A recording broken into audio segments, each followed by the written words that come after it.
I wish I could say I learned my lesson from this, but it still took me a couple more years and a couple more tries to really decide to start paying attention to gauge.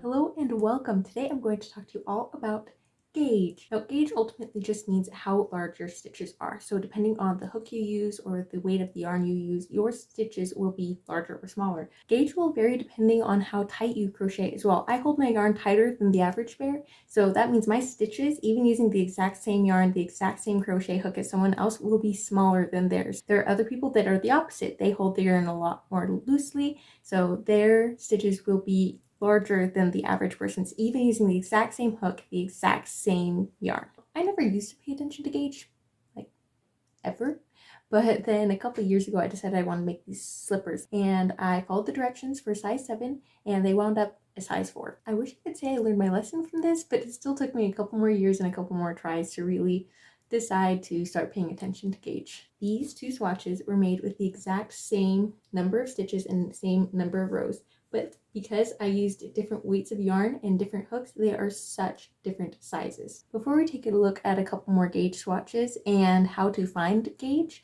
I'm going to ask you to go ahead and hit that like button on this video, and if you like this kind of content, hit the subscribe button. Also, I have a video that comes out every single weekend. This swatch was made using 4mm crochet hook.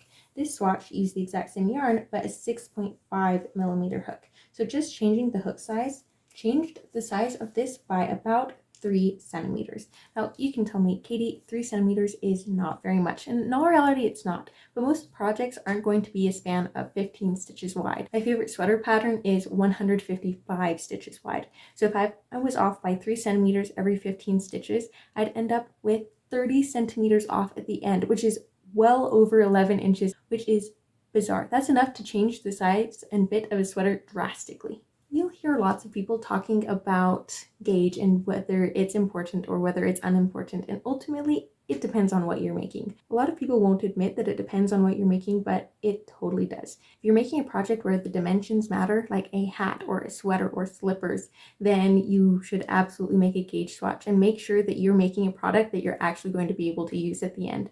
If you're making something where the exact dimensions aren't a big deal, like a big old blanket or a scarf, then it's up to you. 9 times out of 10, I make a gauge swatch, but ultimately that's because I am who I am and the kind of projects that I make. Gauge is usually measured by stitches or rows per inch. Most of my patterns use 4 inches as a baseline. For example, 4 inches equals 13 stitches or 7 rows.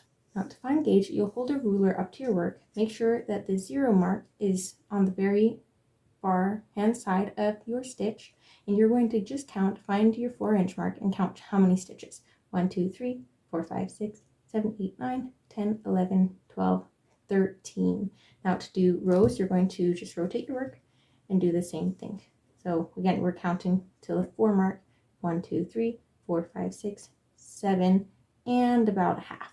There are a few things you're going to want to look at in your pattern before making a gauge swatch. The very first thing is, what is the recommended hook size? So if the pattern recommends 4mm hook, grab your 4mm hook, and that's what you'll use to make your very first gauge swatch. The second thing is, what are the dimensions of the gauge? So like I said, most of my patterns have 4 inches as a gauge standard. So if the gauge is listed as 4 inches equals, and then the number of stitches, number of rows, make a gauge swatch that's a little bit bigger than that. That way, push comes to shove, you make sure that you have at least as many stitches as you need in order to calculate your gauge. Now, if there are too many stitches in your dimensions, that means you are using a smaller hook than what you would need to make that pattern. So if you had the 4mm, go ahead and graduate up to a 4.5 or 5mm hook.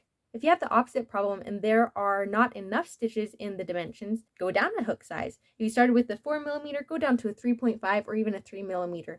Make another swatch with the new hook size to calculate your gauge at that point. These continual adjustments until you meet the exact gauge will ultimately mean that your finished product actually fits the dimensions that you need. That way you don't end up with slippers that you think are going to be a size 7 and end up being a size 4. And like I said before, if you're making something where the exact dimensions don't matter, don't make a gauge swatch if you don't want to. If you are the kind of person that makes a gauge swatch every time, good for you. If you're the kind of person that just wings it, that's fine too.